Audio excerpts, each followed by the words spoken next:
Razorback Nation, welcome into episode 37 of Hawgs on the Hill You Go To podcast for an in-depth dive in all things Arkansas Razorbacks.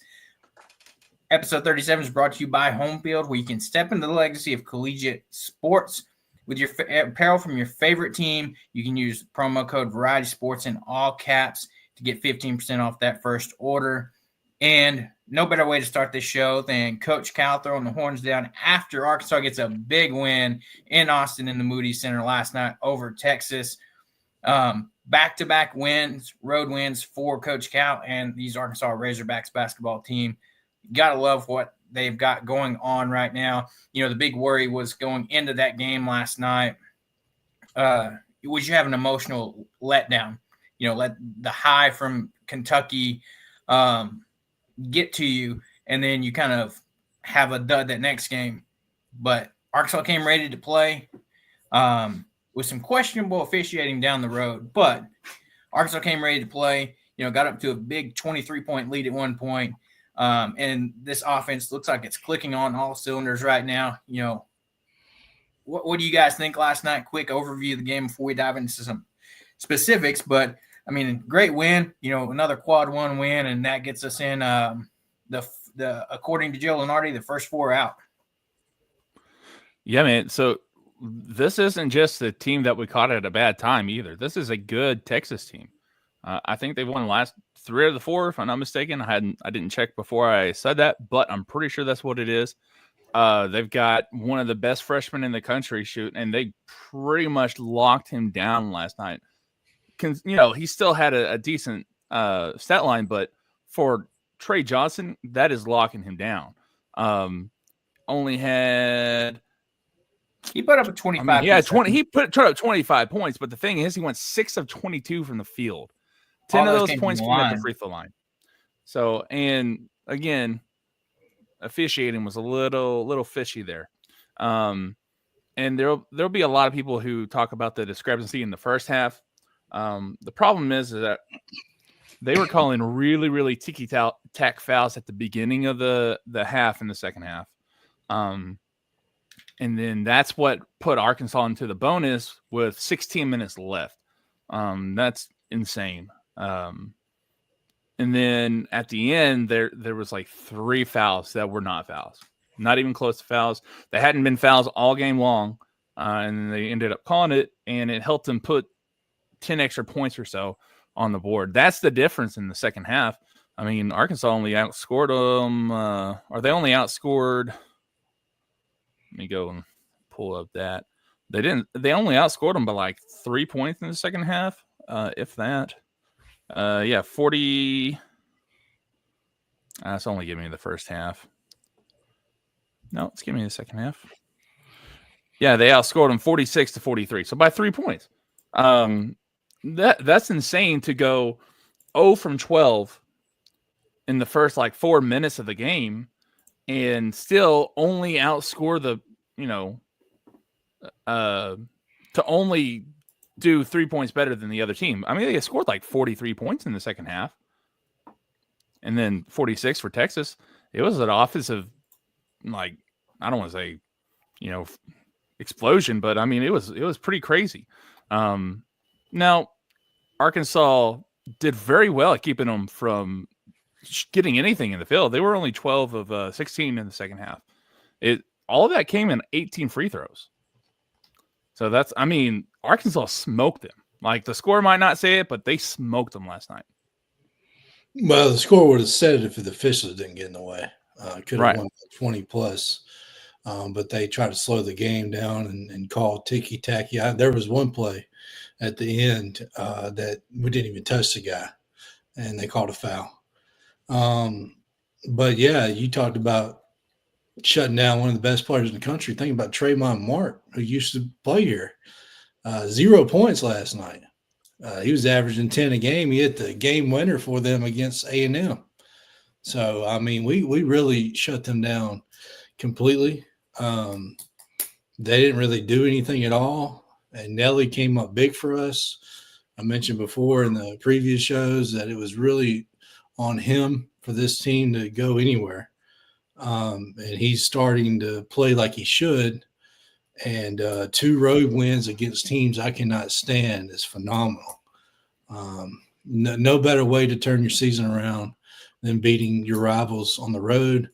You may not consider Kentucky a rival, but the way that how much talk they smack, and has anybody paid attention? Like where have their fans gone? I mean, they have disappeared off the face of the earth. And Texas, don't even get me started. Anytime we beat them in any sport is just, I mean, that's beautiful. So, but yeah, I'm excited. Like you said, last 4 out. I mean, any win against a major team is gonna boost the resume even more. Just take care of your business, what you're supposed to do against teams like LSU, which we should have beaten Baton Rouge. Got to beat those teams like them in South Carolina. But if we can pull off an upset against Alabama Saturday, I mean, we're smooth sailing from there. Yeah. I mean, it's like you said, it's always a good day when you wake up after back-to-back wins over, like you said, top programs, Kentucky and Texas. And yeah, I mean, last 4 out right now. Joe Lenardi's quoted as he could see Arkansas getting in at finishing 6-12 in conference play. I would like to think we finish hopefully 7-11. I like that mark a little bit better because you look at the rest of the games down the stretch. You've got LSU coming to town, like we just said, should win that one. Ideally, you would like to think we beat South Carolina, Mississippi State. You maybe steal another one from like a Texas A&M or Texas at home, and then if you can maybe find a win against like a Alabama or Missouri or somebody like that. What if we won at Auburn? What if we did something like that? Probably not happen. I think if you win at Auburn, you should automatically be in the tournament. Period. I'm pretty sure the entire state of Kentucky would just like fall into the earth and like sink down and like just there'd be a hole in the shape of a fried chicken in the middle of the United States. That's what would happen. Because I don't know what, man, they would need some serious like help, like mental help therapy needed. They'd have to go see a therapist. And they may need that now. And don't get me wrong, like for us, it's good when Kentucky wins because we beat them at Kentucky. Right. So it helps our resume when Kentucky wins, when Texas wins now, when Georgia wins, when Michigan wins. So don't get me wrong, I want them to win. Because it's going to get us in the tournament if they keep winning. And the thing is, it's the same thing with us too. I mean, if Arkansas keeps winning, that becomes a quad 1 win or a loss instead of a quad 2 loss. So that's the thing is, basketball is weird because after you play somebody, it doesn't matter if you win or lose. You want that person to win out. Absolutely. Right? To make that game look much better than it was. And that's the problem with like Oklahoma. Oklahoma just kind of took a nosedive after they beat us. And that's don't get me started with that. Them and LSU. Yeah. Speaking of officials, maybe should have been a call there at the end of that game. So I don't know. I'm okay with that. I'm okay with not having that call. I'd rather have Nelly make a better decision there. But I also like letting them play. But they didn't. The problem was they called that all night long. And they didn't at the last play. That's what I don't like. The whole problem is boiled down to they've watched these guys in the NBA do it and get foul calls. And they come to college and do the same thing. And they call it half the time, and half the time they don't. They're not consistent about it. Yeah. I mean, don't even get me started about SEC refs not being consistent, man. Yeah.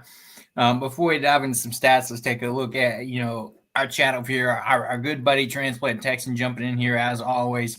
Got to start with horns down and woo pig, of course. But like he says, these players are playing like hogs, and the fans are here for it. You can tell it seems like these guys just have different mentality about them. They're playing harder, and things seem to be clicking.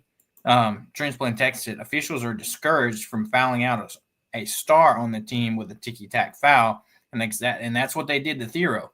I don't know what foul they called. I watched it and watched the replay. I don't know what the refs was looking at, but, I didn't see. Man, I watch these teams go over the back of our guys on rebounds.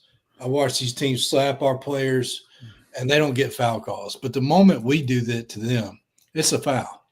So, this has always been an issue in college basketball. But, it just drives me crazy because you see your team fighting for a rebound or whatever, and they don't get the call. But the moment we try to steal the ball or something, here goes the whistle. Well, it was like in the first half, Thero went up for that rebound and just got completely undercut by Texas's big man and took a fall. And then, back-to-back plays, he gets a steal and then runs into Tremont Mark and gets shoved to the ground. And not to mention, Thero was playing out of his mind while being under the weather and feeling sick. Man was giving 110% effort and still having success. Yeah, they couldn't stop. Some of those dunks were insane. Like that one, I think it was the very last dunk he did where he adjusts in midair, and it's like a finesse too. It wasn't like just this big long movement. It was just whoop, and then throws it down. I'm like, and still has a lot of power behind it. I'm like, dude, you can't defend that, especially in transition. I mean, the dude is an athlete, and especially to do that while he's sick, man, it's like you're not going to see that a lot, from most teams. They don't have an Adu Thero just sitting out there. Right. So we're lucky to have him. Yeah, exactly. Here's a question I'm going to pose to you guys from Steve-O. He said, you guys think Boogie's injury was actually a blessing in disguise? This team's playing a lot better without Boogie. Not saying you want guys hurt or that it wouldn't have clicked with Boogie as well, but it just seems like the dynamic on this team and how things are rolling and how guys are in different roles compared to, with Boogie, you think DJ's having to be more of the true one ball handler where, and if Boogie's healthy, that's Boogie and DJ's playing the two most of the time. What's your thoughts on that? Do you think, not saying you want Boogie to be hurt, but, the fact is he is, and we're playing better right now. And the only thing that you could argue against that is if he came back and we start playing bad again. Yeah. I think it's not necessarily the fit between Boogie and everybody else. I mean, I think there's a little bit of that too, but I think it's more about the pressure. You can't have diamonds unless you have a lot of pressure, right? I'll tell you a little anecdotal story real quick. Whenever I started playing football in Arkansas, so I used to live in South Carolina for a little bit, and then we moved to Arkansas. And I'm telling you, the difference in physicality between South Carolina and Arkansas was insane. I come to Arkansas, I got my head knocked off. I wanted to quit. And then it took someone getting hurt on the defensive side for me to switch over and play both sides before I actually started getting like a mean streak, getting the really understanding what it means to play football. And it's not that that the kid that got hurt made me worse. It's because I was put in a situation to where I had to be something that I wasn't before, and it made me better in the future. And that's exactly what's happening. I mean, DJ Wagner, I mean, he's kind of a true point guard, right? I don't think he was really good off the ball.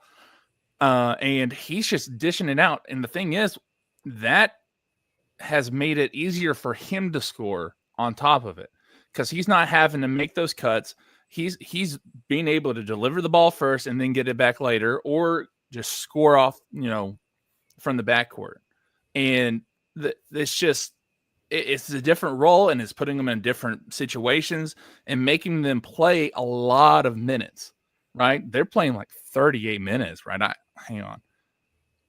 Yeah. DJ played 37 last night. Yeah. 37. Davis played 39. Knox played 36. Vicic played 35. I mean, that is a ton of minutes for these guys. And I was like I was talking to my mom on the way here, right?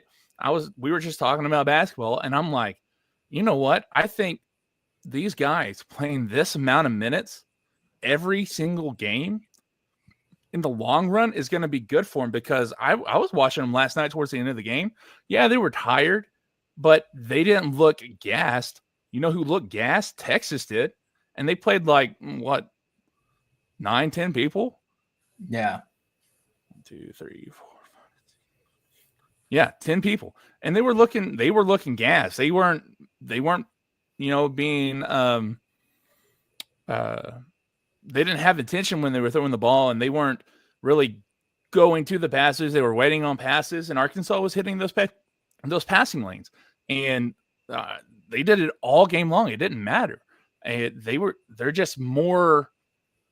They have more stamina, and I think putting them in the situation that they're in might have hurt them at the beginning of the season, because they were just tired. But now they have that stamina and they have that endurance, and they're playing way better, and they're not playing tired. They're playing with energy. They're playing with excitement. And that was only made even more so because Boogie Flame was hurt. So I think that's more or less what it is. I don't think necessarily it's the fit, because I think if Boogie Flame came back and played like 20, 25 minutes just to get into it, I think they'd still probably be pretty good, if not really good, with him, being a second point guard. Yeah. I mean, it's like I was having a similar discussion with my dad today on how, this team, with having that 7 to 8 man rotation, like you said, they're playing a lot of minutes. So they're having to, the more they do this game by game, they're getting in better shape. In an aspect, it's similar to the teams you think about when Nolan was Arkansas. What was his teams doing? They would run a lot. And so by the time, down the stretch, all his teams were in shape, and all these other teams were sitting there, hands on their sides, breathing, heavy towards the end of the games. And I think that's what you're seeing. Plus, Texas, historically, this season, wants to play a slower game of basketball anyway. They're not an up and down team. So you combine those with, our 8 guys, playing, majority of them at least 10, 15 minutes, not counting the starters all playing in the 30s. These guys are in shape and ready to run. And, the more this continues on, the better they're going to be for it. And other teams are going to struggle to keep up with these guys. Yeah, I said it when Boogie went down. The season was either going to implode, or this Hall of Fame coach that we have was going to have this team play together. And that's basically what's happening. It took a few games, but you see Wagner being able to play with the ball in his hands and not have to wait for Boogie to dribble and try to go in the paint, dish out, because that's what a lot of the offense looked like in the SEC play. Now, Boogie went off against Michigan where he couldn't miss, but in the SEC play, it was awful. The offense was horrible. It was just a bunch of standing around waiting for Boogie to do something. And then when he went down, everybody's like, oh, crap, we got to do something now. You see Wagner play great with the ball in his hands. And then Nelly Davis, like you mentioned a couple of shows ago, they started implementing that FAU offense, giving him some plays to run with that. And you can tell he's a different player now. So it's, you hate when anybody goes down with injury, especially Boogie Flan type of player. He's going to play in the NBA and make a lot of money, but it's helped this team. So it's helped them grow, and the season really has just begun, in my opinion. We still got a lot of season left, and this team could easily make a run. Yeah. Looking at some of these comments, it's like Transplant Texan says here, Boogie's injury took Cal out of kind of a one-and-done showcase mode and allowed these other players to kind of find roles and the leaders to rise. And part of that, Steve-O says here, DJ is so quick that it's underrated. It truly is, because if you watched him in the Kentucky game and last night, he was essentially glued to his man, like nobody was beating him off a first step. And then you flip that around on offense, he has a quick first step as quick as anybody. he's going to beat you off the dribble and, go from right to left like they're talking about. He's going from right to left. He likes to go left. And nobody can stop it because he has such a quick first step off the dribble that, it's hard for people to stay in front of him. And then, if they even attempt to or somebody slides over to help, more than not, he's going to get fouled. Yeah, I completely agree. And then you have Davis, who hasn't been a very good kick out type of guy, but now the dude, I don't want to say he can't miss, but some of his shots just look so much better. Like he looks so much less like a scared, puppy out there. I don't know what else to say. He looked frightened out there, like he just didn't know what to do. And now, like you guys said, like that Florida Atlantic offense he's like right at home, and he's just, hey, you know what? I know this. I'm confident, and there's some of the best looking shots I've seen all year from anybody on the team. I was about to say, coming off those screens, picking, popping, step back threes. He's just doing it all. 4 threes in the second half last night. Just absolutely, feeling himself. And not to mention, it seems like he's cranked up the defensive intensity as well. Mm-hmm. Yeah. The thing is, like at the beginning of the game, I actually tweeted about it. I was like, I forgot how good of a defensive player Tremont Mark was, because at the beginning, he was not letting Nelly get anything. He was on him like white on rice. That's what I said. I'm not sure what happened going into it. I don't know if Mark kind of started losing his confidence or what. Or he actually, he got in foul trouble, so that's probably what it was. I think he got 3 fouls in the first half last night. Yeah.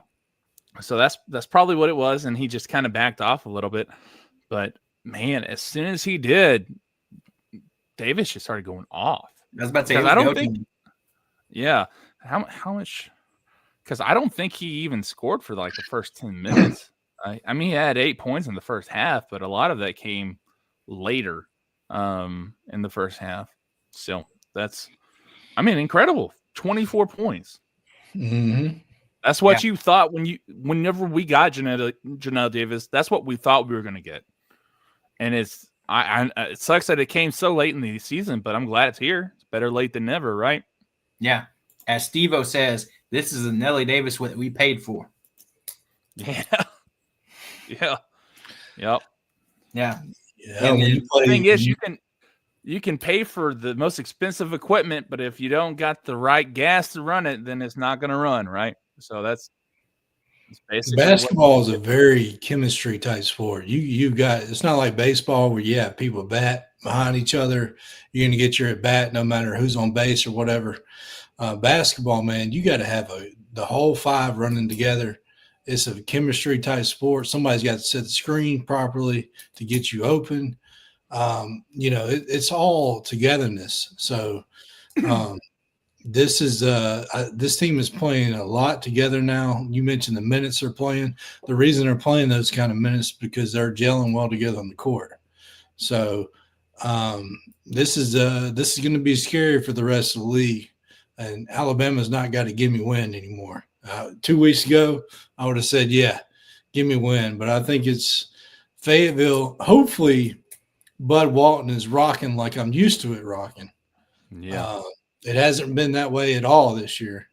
But hopefully Saturday it's rocking like we're used to in the past, because with that crowd, that'll give us an advantage against Alabama.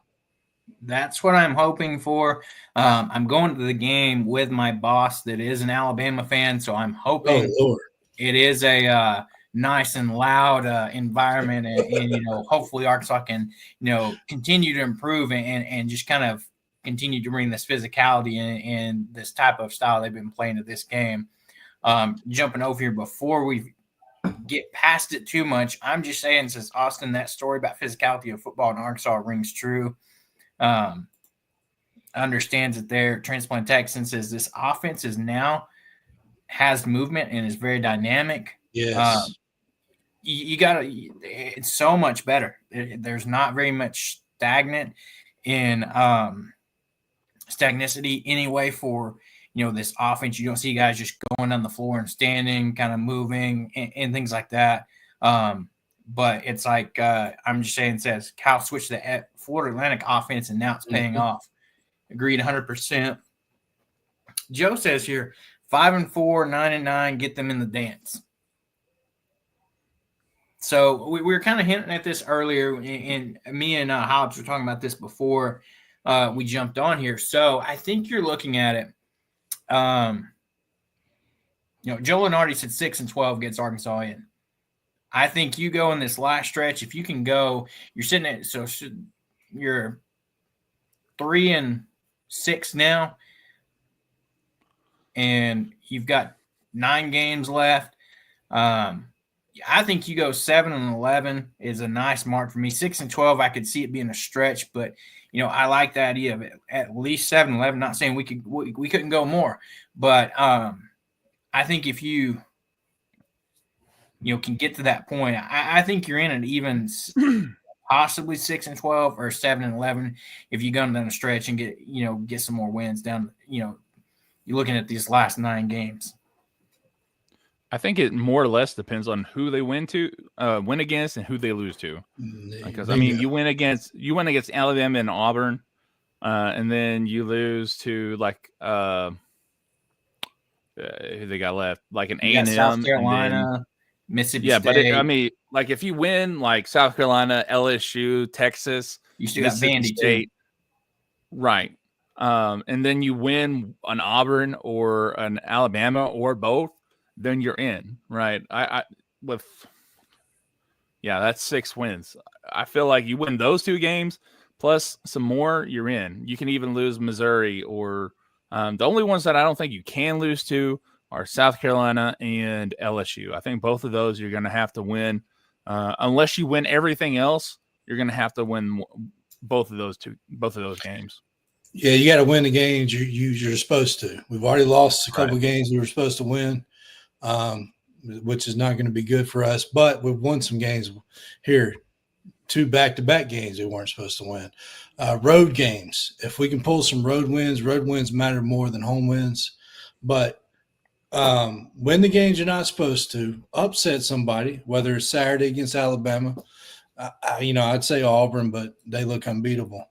And then don't lose to LSU or South Carolina. Please, for the love of God, don't lose to them too. And you're looking at 5 wins. With those 2 wins, you upset Alabama, possibly 6. Beat Vanderbilt, that's 7. And the road to the tournament is right there in front of you. You only take it. Yeah. It's like Cal said, this team's just getting better too. He said that, in his post game, he said, I know this team is, they've done a fantastic job, but he's like, guys, I know that, we can still be so much better than this. Like the fact that he as a coach has that much confidence in these players and this team, that just helps them, continue to do what they're doing and continue to improve. The big thing that I love seeing last night too, we haven't even mentioned him hardly. Big Z, like man comes out and has 12 defensive rebounds for you with 9 points. Like, where has that been? Big Z decided to muscle up and decide to go after the ball. Like, heck of a game by him. How many times have I told you that I hate that he holds it up here? He never brings it into his chest and, fights people off. And he did that last night. He did it. I was like, yeah, Big Z, yes.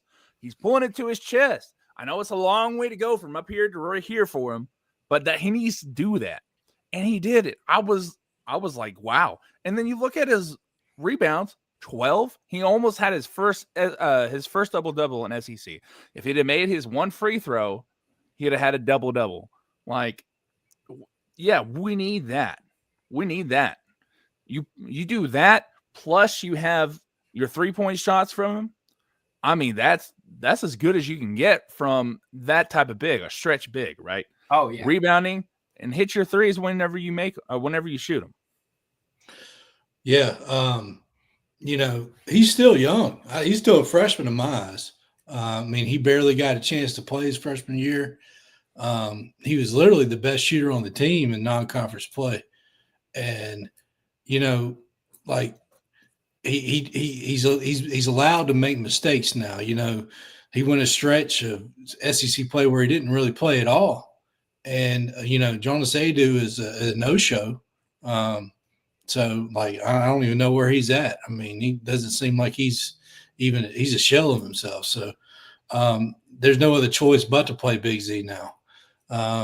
So he's allowed to make mistakes now, and you're not going to get better if you're not playing and making mistakes. So he's only going to get better, and I don't think he's one of those guys that's going to go play in the league right away. So I mean, you could see him on this team for the next couple of years and be one of the best, because if you look at his brother at Illinois, that dude's a monster because he's played more. So the talent's there. And I've always thought he's the best shooter. You let him, you know, you do that pick and roll and let him shoot a three. I mean, I don't care where he's shooting it from. Nobody can contest a shot because he's 7'3". So you just got to use him more. And I'm glad that he's getting a chance to play more. Yeah, he's going to make turnovers every now and then because he's 7'3". He ain't got no ball handling. So, but, you know, who else do we have down there that we can trust? Adu? No, thank you. Brazil, maybe. You know, but we don't have many other options down there. Yeah. I wish he would give Brazil just a little bit longer leash. Yeah. Yeah, I think if he did that, he would start to come out of his shell too. But I mean, he's good for like 2 or 3 usually in a game. That's why he has such a high field goal percentage this year. He just only plays like 14, 18 minutes a game. I don't know. Like Big Z's doing great. I just wish they had, especially like if Adu gets hurt or not Adu, Adu gets hurt and or was fouled out like he was. Brazil's a great 4. He could go in and be fouled out too. Right. And I think if you don't get him in there more, he's never gonna like really come out. And the thing is, like, he only had 2 rebounds, but if Big Z's over there grabbing 12 of them, you're not gonna have that many to grab yourself. So, right.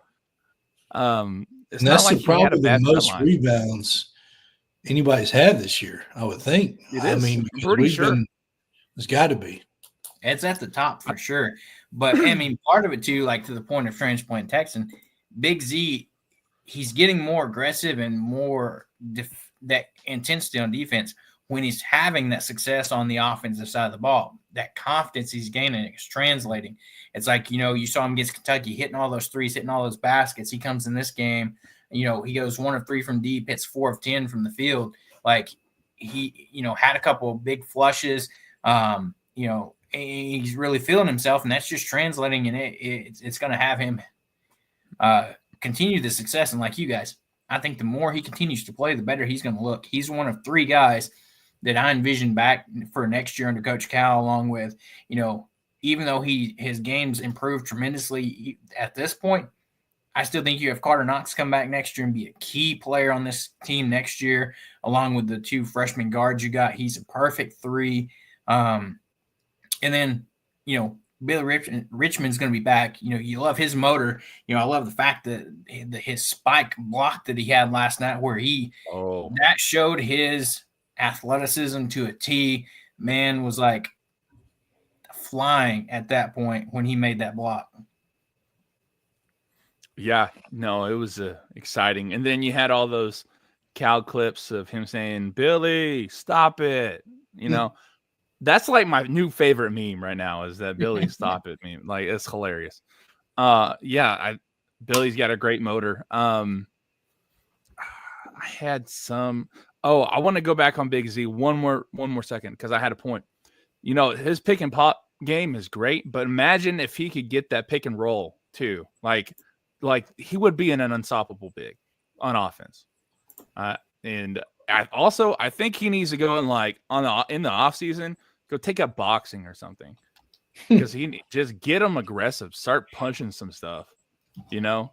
Because if he gets aggressive in the paint, he can slam it on anybody. He's 7'2", got a freaking 8-foot wingspan. Anyway, but yeah, Billy Richmond, Carter Knox, and Vucic coming back. I mean, that's a great foundation for college basketball now with the transfer portal and everything like that. That is a great foundation to start with next year, and they can get probably quite a lot in the transfer portal, and actually make a 13-man roster this time. Yeah, I mean that's really ideally. You look at it, all you need next year, because you got these two guards coming in. You got Isaiah Sealy as well coming in. If you get, Billy and Carter back, your guard play, your 1 through 3s are set. You can go out and get, 2-3 bigs to complete this roster. I mean, you're gonna have Big Z back, so maybe 1 to 2 bigs that can play consistent minutes for you. I mean, you're looking at a pretty good roster set up for next season. At least you got a great, base to start with, those 3 coming back, that freshman class you got coming in. I mean, exactly. It's like somebody said, I saw earlier today, I was talking to somebody, they said, I mean, perfect example is look at Missouri. They went 0-18 last year, and they're one of the top end teams in the SEC this year. So you can turn your team around just like that. So just because this season may not be going perfectly as planned, and not saying it's over by any means, but I mean, you're looking at next season could be, year 2 under Cal. You could be looking at a drastic improvement by the time it's all said and done. Kind of following up what you said, Austin, transplant Texan, Big Z, take some boxing and eat some Southern food over the summer break. Put on some weight, put on some pounds, and continue to progress physically, and you have a monster next year in the paint. Yeah, I'm serious about the boxing thing, dude. I was gonna say MMA, but I don't want him to get hurt. Just get in there and just start throwing punches. Yeah, that's what I'm saying. Like, but get him some boxing. Maybe do some. I wouldn't say jiu-jitsu. That's more like, defensive. Trying to get leverage. I need him to go in there and just start punching something, right? Just haymakers. That's what he needs to do. Just get that mean streak, right? He's gotta have that Shaq. Like, the best bigs are the ones that have the Shaq mentality. They're the ones that are like, I'm going to dunk this on you, and it doesn't matter what you do, other than pulling out a gun and shooting me in the paint. Like, there's nothing you're gonna do to keep me from scoring this basketball. That's the kind of mentality I want him to have. And the European, the finesse type stuff they do over in FIBA and all that stuff, it's not going to work in the SEC, right? It kind of is, but that's not what I want to see in the SEC. I want to see guys, dunking and putting people on posters. That's what I want to see. Well, he needs help. I think Cal missed on the big man in the portal this year, unfortunately, but hopefully he doesn't miss this time. I don't think he doesn't have a history of missing 2 years in a row. I mean, you look at the guys he's had: Anthony Davis, what was that guy's name? Towns, Carl Anthony Towns. You had Oscar Sheboy, Marcus Cousins. Man, he's had a boatload of big men come through there. So, I mean, we're gonna get some bad boys this year. I mean, next year in the portal or even recruiting. So yeah. He's not. He's gonna have some help next year. Yeah, this year is kind of an anomaly. It's weird that they don't have a very good front court. Well, and I want to say, he's been subpar, but I mean, you've got to look at how much of it too was probably bad luck with Adu having that injury, and it just seems like he hadn't made it back from it. Not that he's just playing bad, but he got hurt. Had that surgery in the offseason. You can tell he's not 100%, and we're having a whole different story if we're talking about the Adu that we got that played like he was at Tennessee. I think it was just bad luck that Adu got hurt, had that surgery, and now he's struggling to kind of rehab and get back from it. It's unfortunate, because we talked about him being kind of a quote-unquote bust. And, I mean, his play has kind of been that, but I think it's just more or less, unfortunately, the injury got to him and he just hadn't been able to get back from it. So that's fair. Something I thought about would be cool. I don't know if it would ever happen, but what if for some odd reason Big Z's brother hit the portal and brought him here and we had twins? Boy, don't threaten me with a good time. That right there. That would be trouble for everybody else. I mean, how cool would that be for him to be like, yeah, I want to play with my brother once. Like, that would be amazing. You know what I feel like they would do? I'd feel like they'd be like the bigs from Michigan, where they're like just throwing lobs to each other. Now they got the chemistry going on. That would be sick. Oh yeah. It'd probably be a lot better for their parents. Not having to travel between Arkansas and Illinois. Yeah. Yeah. As we kind of wrap up this basketball talk, Arkansas will be taking on Alabama this Saturday at 7:30. A little bit time change. It was shifted back because they want to show some game that has some guy named Luka in it. So, I mean, I guess that's okay. So, but you'll see a little talk bit about that change. for a second. I know this is a Hawgs game or a Hawgs podcast, but that is the craziest trade I've ever seen. Anthony Davis for Luka. Like, I was really thinking, because I don't have an NBA team, I was thinking like it was between the Mavs and probably San Antonio. And I'm not going to go support a Luka-less Mavs team. Like, I'd rather go support Wemby over there and then watch them win like 6 championships in a row whenever they finally get good. Like, that's, I don't know. What's your guys' thoughts on that? Just like 2 minutes. Like, that's crazy. I mean, if you watch the press conference that the Mavs did with their GM and Jason Kidd, you can tell Jason Kidd was not a happy camper because that was not run by him clearly. And he's like, you just traded away my best player for AD, an aging big man that has been injury riddled these past few years. It's like, what are you doing? Like, are you just trying to set this,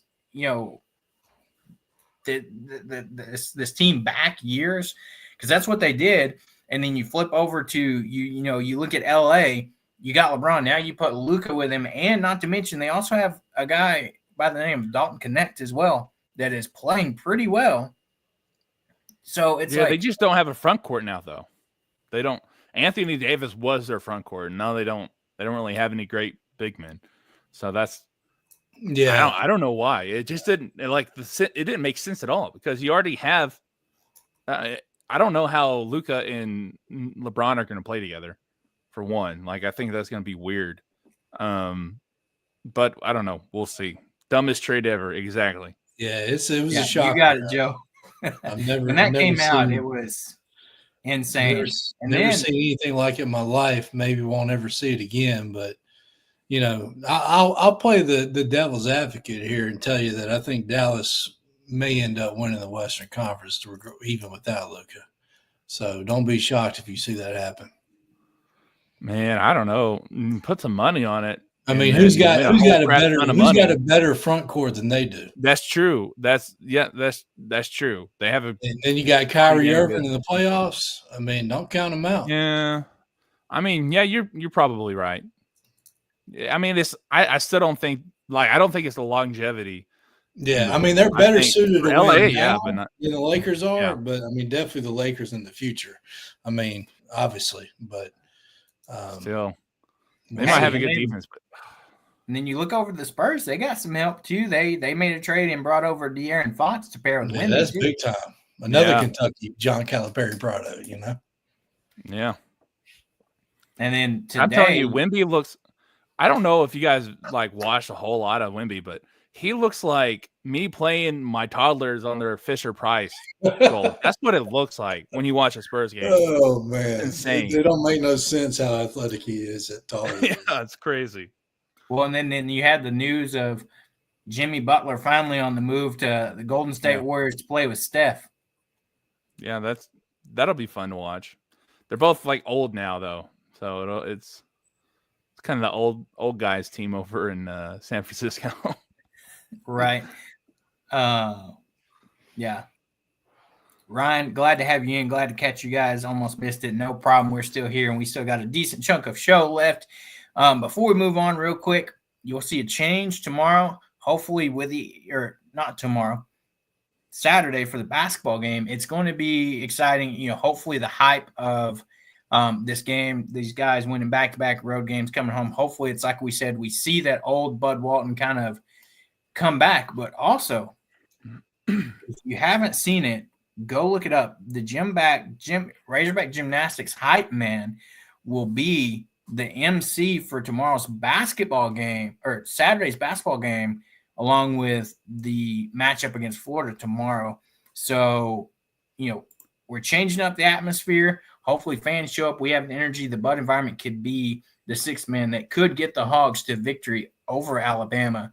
So, hopefully all those people we were talking about that hadn't been using their seats early in the season are there on Saturday. I want to see those people. I've seen it in the past.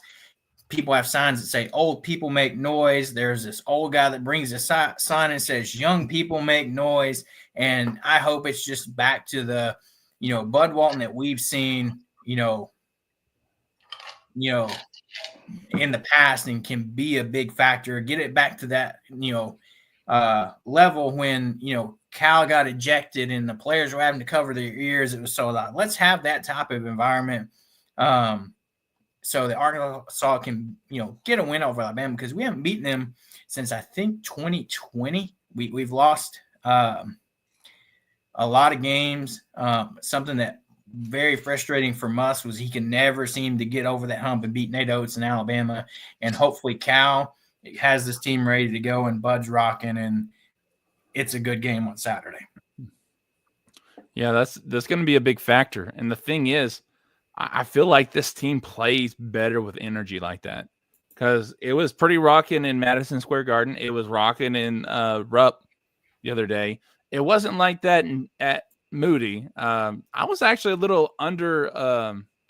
Yeah, underwhelmed by Moody.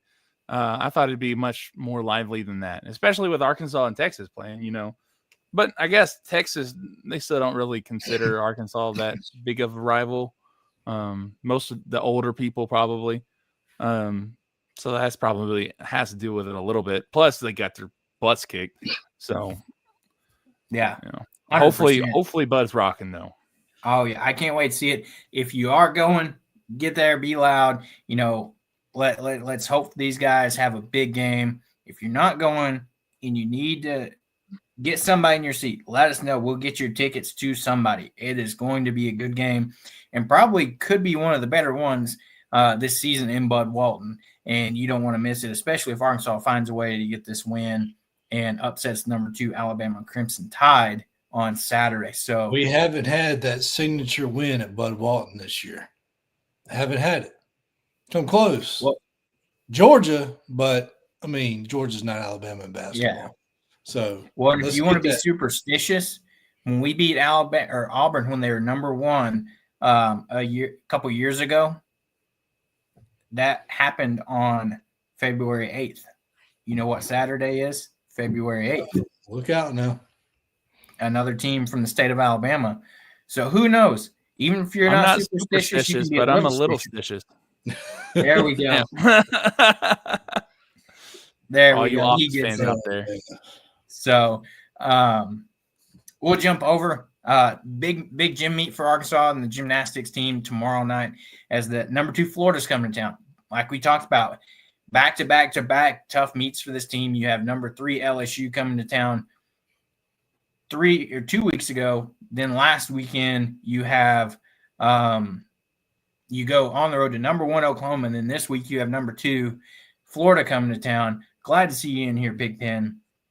And so, I went to the last meet when we beat LSU. Fantastic atmosphere. They packed the Bud for a gymnastics meet. It is fantastic. So if you get out there and can go, I would encourage it. It's going to be a good one. I can't wait for tomorrow. It starts at 5:45, an early one. So if you're going after work, you have to rush over to Bud. But very much well worth it. These girls know how to put on a show.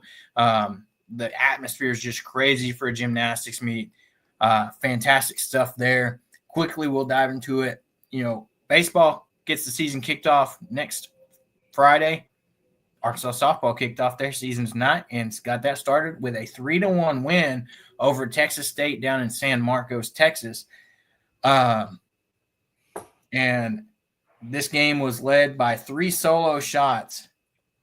You had Bree Ellis, Bree Bombs, sending it in her first at bat, dead center, solo shot home run. She had 3 home runs tonight? No, she had 1. She had 1, okay. And then you had Wyckoff hit a home run as well, and then McDowell. So 3 guys, 3 solo shots to put Arkansas up 3-1. You had Robin Heron, one of your stud pitchers from last season back. She goes 6 innings, last 3 hits, 1 run, 4 walks, 5 strikeouts. And then you have Kim Harrison come in, freshman, go 1 inning, get the final 2 outs here, and gets credited with the save in this game. So Arkansas starts out 1-0 on the season down in Texas. Get ready to tune into Arkansas softball this year. These girls have a squad that you don't want to miss. I'm telling you, too, Bree Ellis, if you don't follow her on Twitter, go do it. She's hilarious. One of the best Twitter accounts out there. Mm-hmm. Facts. Yeah, she's great. But Courtney Difels built this program. A lot of star freshmen coming in. Like Ryan says, freshman Ava Carter, she's there. Played with his daughter in youth ball, so he knows how good she is. You have,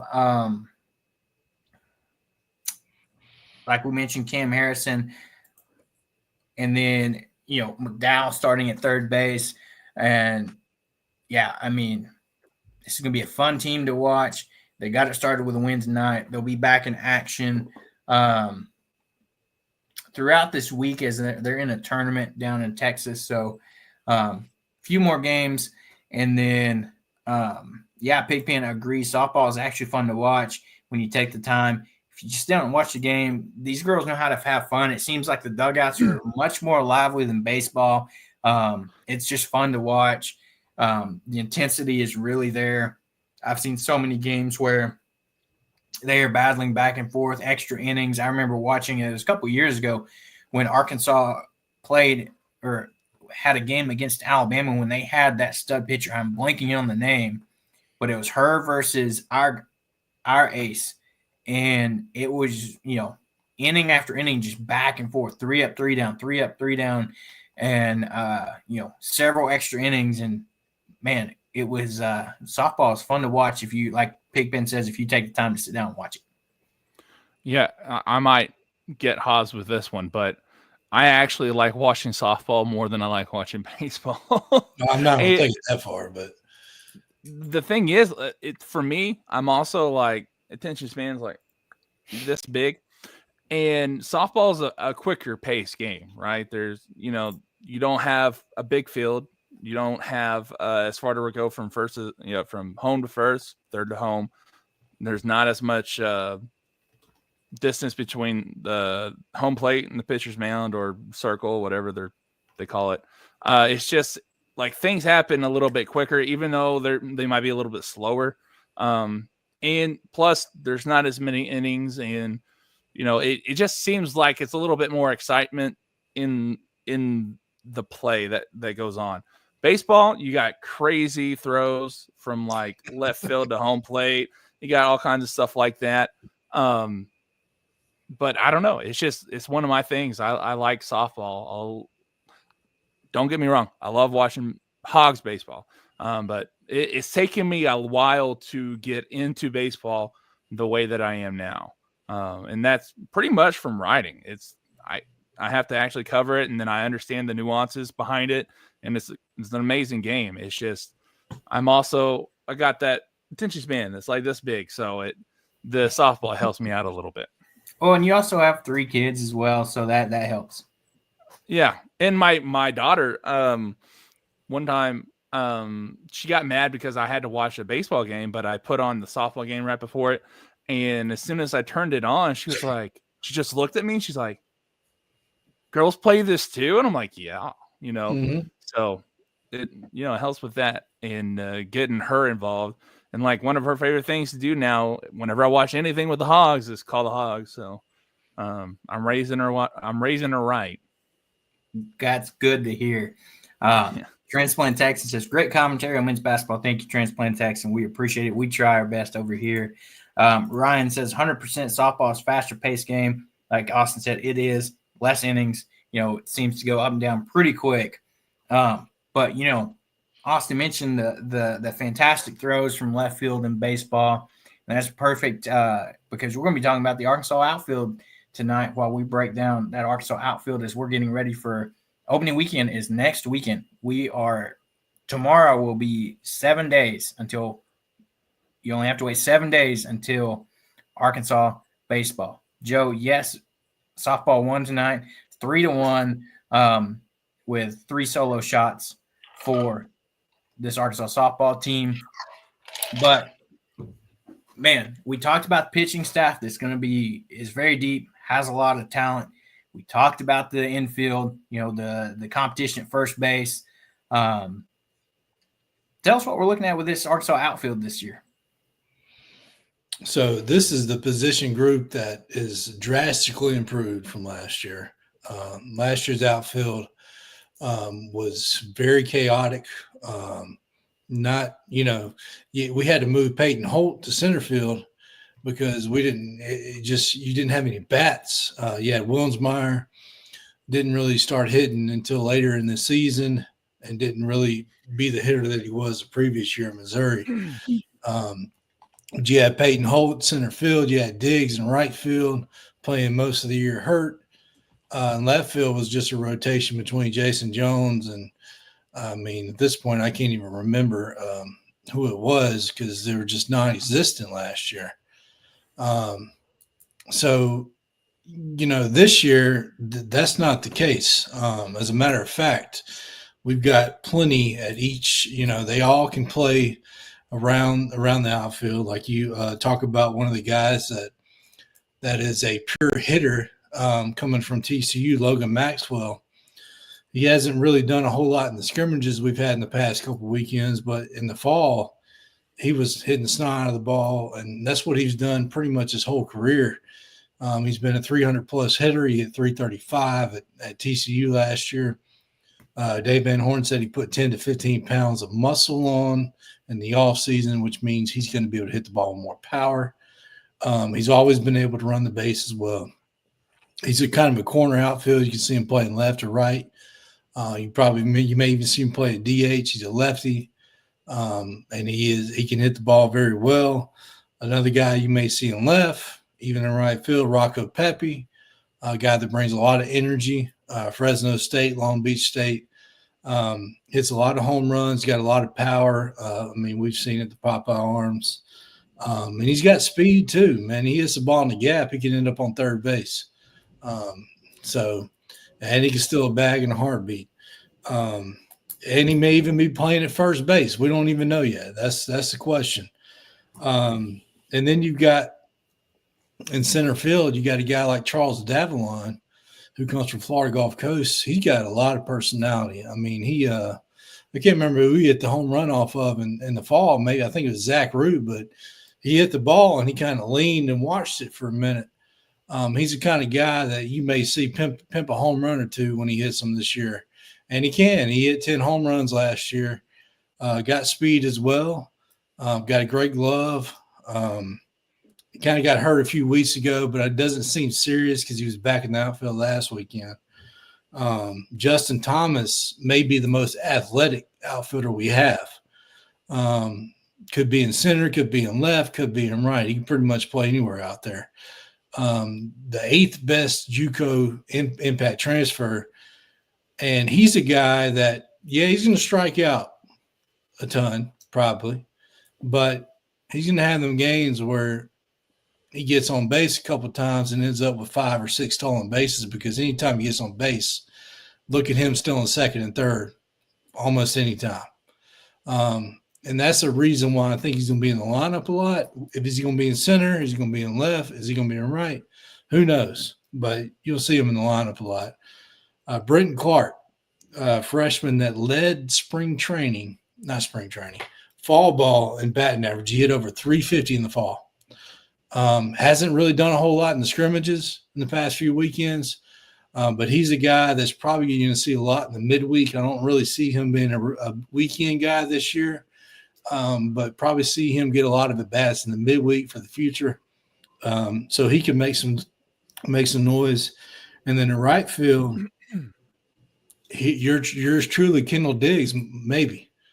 Is he going to be at first base? Is he going to be at DH? Is he going to be in right? He's going to be at one of those. He's going to be in the lineup. He had a ball that landed on the Hunt Center this past weekend. Looked like the old Kendall Diggs. So I'm excited to see him back healthy. And then, even though he was hurt last year, he made a lot of great plays in the outfield. So his glove is highly improved. He's got a good arm. So, he may be in right field when when it's all said and done. And you look at, imagine we just talked about Big Z and his brother playing. You got Wahiva Lloyd's brother now too. And you're talking about a guy that hits the ball extremely hard. He has the highest exit velocity on the team. So you'll see him in the lineup quite a bit too in right field. I don't see him playing left because he's got too big of an arm to be in left. So you'll probably be in right field, DH type of role. But you'll see him in the lineup quite a bit too. He's going to get his chance to play. And then another guy that may not play a whole lot may be in the lineup in the midweek, but he's got a lot of speed, so he's a potential pinch runner. Carson Boyles, he's a senior transfer. So that's really the gist of what you're going to see in the outfield this year. So it's interesting to see compared to last year. Yeah, it's like Ryan says here. He tweeted today, we have way more choices for hitters, especially in the outfield, because that's where you struggle. You look at our outfield last year, you had a guy that played great defense like Tyler Wilmsmeyer that transferred over from Missouri. Fantastic defensive play, but struggled to hit the ball. And then, you had the whole Kendall Diggs situation where, he got hurt, struggled to hit the ball. And then it was kind of like you said, a rotating door for that left field spot. You didn't really have one steady guy. And then it's like you said, at some point, mid-season, we moved Peyton Holt out into the center field, and he played center, he played lefty, he played all the outfield spots. Just because you needed somebody that could hit the ball out there, that could play, for the most part, decent defense. So I think that's what, I'm excited about too. You have depth around, it seems like all across the board here, you have a lot of different options. It's like Dave was talking about in this quick little presser after the Swatters Club last week, earlier this week, about how, he was specifically talking about first base. He's like, it's not hard to choose because it's not that these guys are bad. It's just like we have different options for different scenarios, in the lineup and who we're playing against. It's not that, we've got a wealth of talent there across the board here. I like what Joe says here. He said, I don't want to have to tweet #RuckFaco this season. And sure enough, British Raven says a new one here. You say RuckFaco and I appear. So maybe we need to say that more often, and he's going to appear in this chat quite frequently. So, but, Ryan McDaniel, I think he was referring to Rocco Pepe you're talking about. Dynamic talent, speed, like you said, the pop arms, can hit the ball well, can play in the outfield, play at first base. It's going to be fun to watch these guys. And I think this outfield, you mentioned these guys having hit with power. All these guys are great defensively as well. Yeah, and the thing is that having too many people so much talent that you're finding it hard to figure out who should play where, that's a good problem to have, right? And it's a problem that Arkansas tends to have a lot. But the thing I like is, one, I like that they're going to this more, stealing bases, small ball type of offense. And having, like you said, like every single one of those guys, one of the points you were talking about, they're going to sell bags, right? I forgot who it was, but you're like, he might even steal, 5-6 bags in a weekend. And I'm like, that's what I want to see. And if one gets hurt, there's another one. It's like what's it's Hydra, right? The mythical creature from Greece.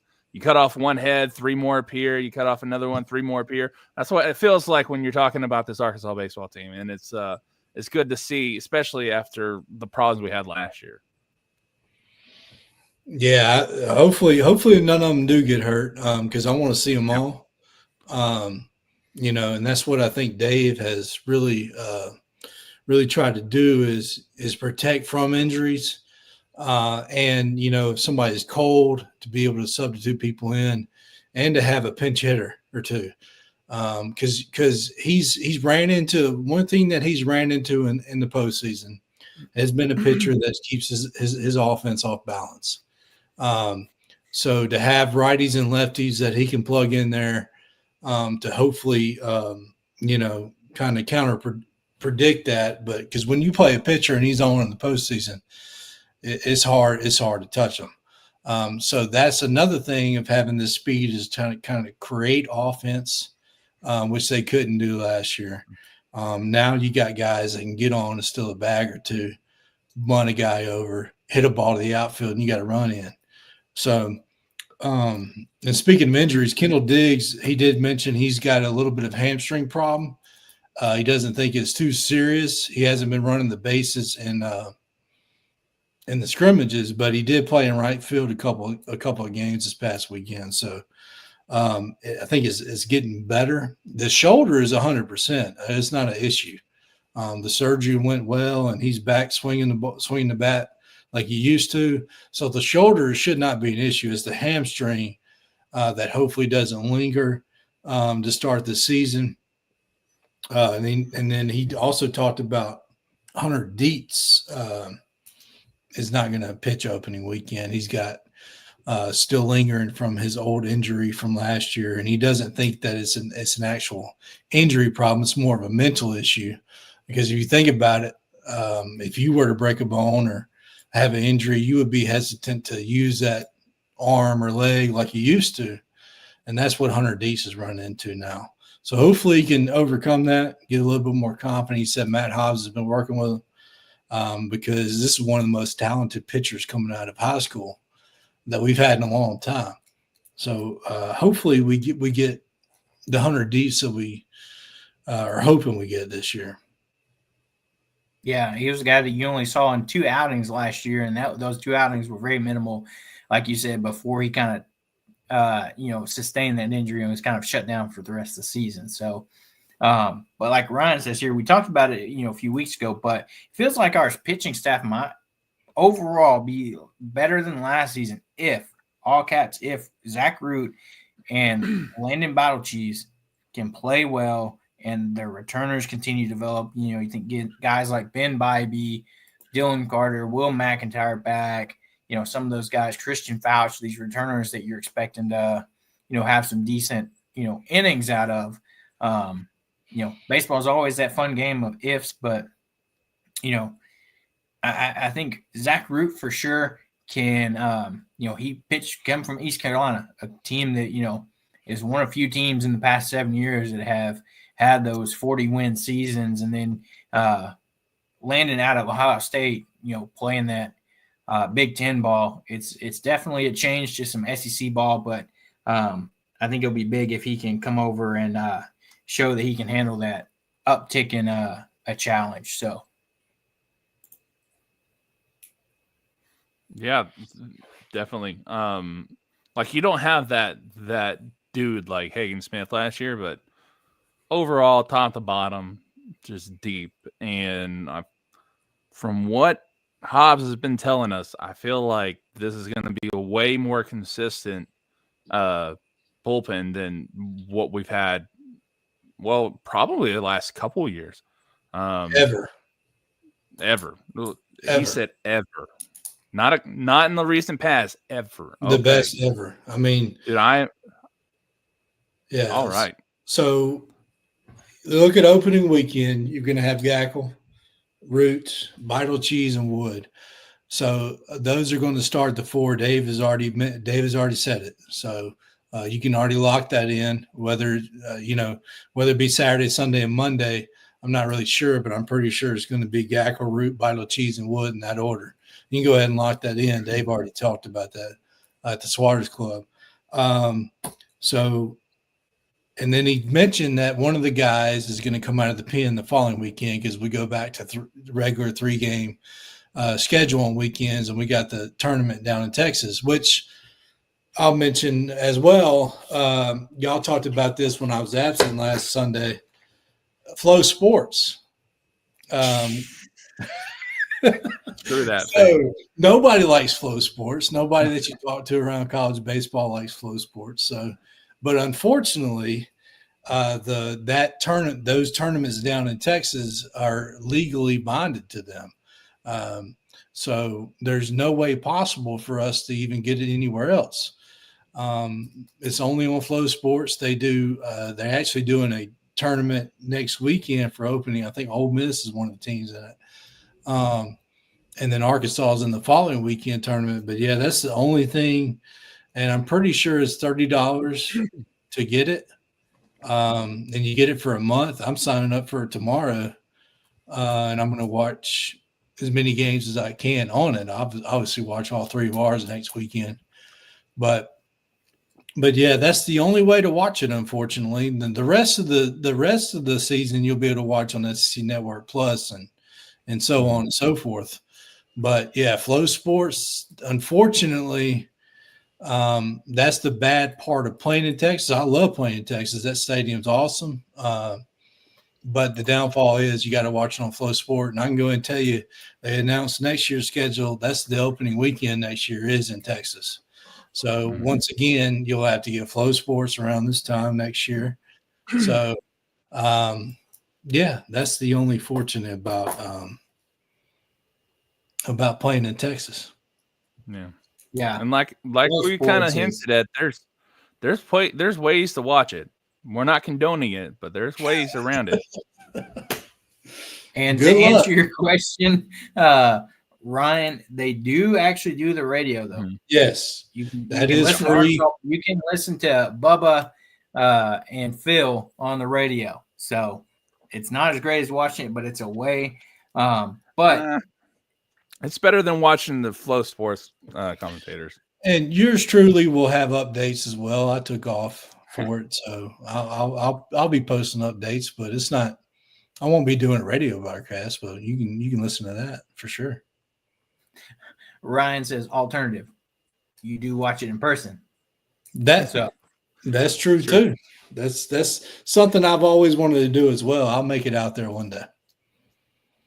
So, not sure if it still works, but Flow Sports, like we said, it is $29.99 a month.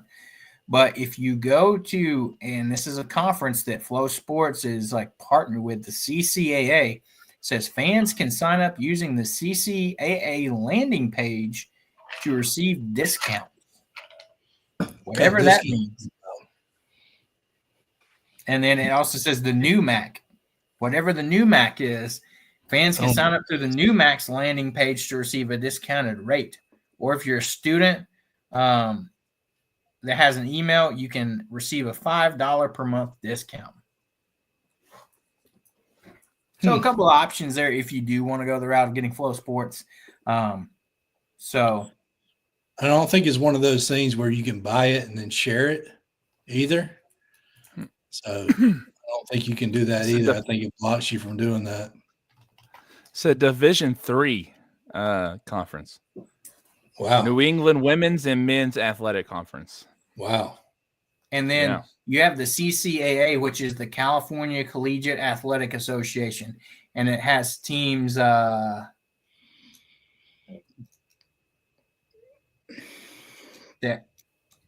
I don't really it's the team that you've got all the Cal teams, Cal Poly Humboldt, Cal State, San Francisco State. Cal State Fullerton? No. You've got Cal State, Humboldt, Cal Poly, Humboldt, Cal Poly, Panoma, Cal State, Dominguez, Cal State, East Bay, Cal State, LA, Cal State, Monterey, Cal State, San Bernardino, Cal State, San Marcos, Chico State, San Francisco State, Sonoma State, Stanislaus State, and UC merged. Hey, here's a trivia question. The NUMAC, MIT is one of the schools in the NUMAC. Look at that. That's they got all the engineer nerds over there playing sports. Say engineer nerds, most intelligent people on the planet, but you know what I'm saying. That's interesting. I will say the broadcasting on it has gotten better over the years because, that Ranger Stadium has only been there for a few years now. So they've gotten a little bit better. And like you said on the broadcast, like the previous show, you missed the Hagen-Smith game last year, and you also missed Geico coming alive. That was his debut, really, of showing, because the opening weekend he struggled a little bit, and then he came in against Oklahoma State and just shut them boys down with the bases loaded. And that was the kind of moment where, like, okay, this kid might be for real. We didn't end up winning that game, but so these opening weekends, these first few weekends are going to tell a lot. They're going to show a lot of what the future is going to hold, because we don't have a long time before SEC play starts. Yeah. So update: if you sign up with Flow Sports through the CCAA app, it is $14.99 a month instead of $29.99. Okay, well that's saying something right there. Much better. Good. But be advised and be aware, if you do subscribe, you might have issues canceling your membership. It is notorious that Flow Sports does not like you to cancel their membership after watching the Razorback games. The amount of we hate Flow Sports that won't let me cancel my membership across Hog Twitter was very rampant after last year. Yep. So as we get ready to wrap up here, you guys, fantastic talking Arkansas basketball after back-to-back wins. Big game coming up Saturday at 7:30. Gymnastics has an exciting meet against number 2 Florida tomorrow night at 5:45. Softball, be on the lookout. They're playing throughout this weekend in some tournament games. And one of the biggest things, don't forget on Saturday, if you're in Arkansas and Northwest Arkansas, come out to Siloam Springs to Creekside Tap Room and sit down and talk some baseball with us. We'll be there live at 3:30, talking Arkansas baseball. We'll have Hobbs online with us, and it's going to be a good time. Come by, check out, get you a drink, sit and talk some Arkansas sports, Arkansas baseball with us. Again, that is Saturday. Weather's supposed to be nice. It's supposed to.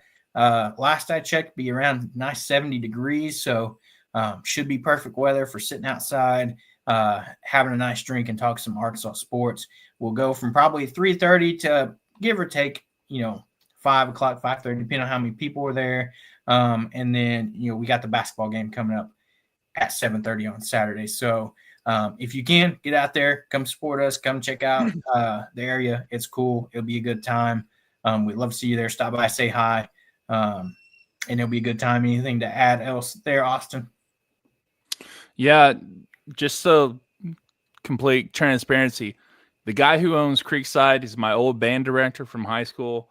I love him. He's a good guy. He's probably one of the hippest. He might get mad at me for saying this, but older guys out there. His wife was my first teacher that I had come into Arkansas. I love them to death. So come out, support them, and then support Ash and Ember. They got some great cigars, great tobacco, some of the coolest pipes you've ever seen. They actually go in there and they polish them and make them themselves too. So just, come by. It's a really neat place. Beautiful downtown Siloam Springs, my hometown. I'm a little bit biased towards it, I guess. So, just come down, have some fun, have a drink, maybe a smoke, and, just talk some Arkansas sports. Yeah. It'll be fun this Saturday at 3:30, Creekside Tap Room. You can put that in your GPS and it'll take you right there. So it'll be a good time. We're excited. We can't wait for it. It's been a hot minute since we've been able to do a live event. So to get back out there and doing those are going to be fun. But kind of as we wrap up here, don't forget to like and subscribe to the show on YouTube, Spotify, Apple Podcasts, wherever you find your podcast. Make sure to hit that like and subscribe button. It helps us, love to see new people, new faces in here in the chat. And as we continue to bring you fantastic Arkansas content. Till the next one, Pigpen, we'll see you. And as we wrap up here, let's get ready for a big game on Saturday and hope Arkansas has a rocking Bud Walton and can get the win over the Alabama Crimson Tide. And until that is one thing. We will more than likely not have a show this Sunday, as it is Super Bowl Sunday that starts at 5:30. So depending on what happens with the game on Saturday, we might do a live post game for that. If not, we may flex around, and we'll let you know when the next one is. If we beat Alabama, I'm acting the fool. There you have it. If we beat Alabama, Hobbs is acting a fool, and we're going to do a post game. So fun stuff there. So we're going to get out of here. For Austin, Hobbs, myself, you know where to tune in. Hit that bell so you know when we go live again. We'll see you guys until next time.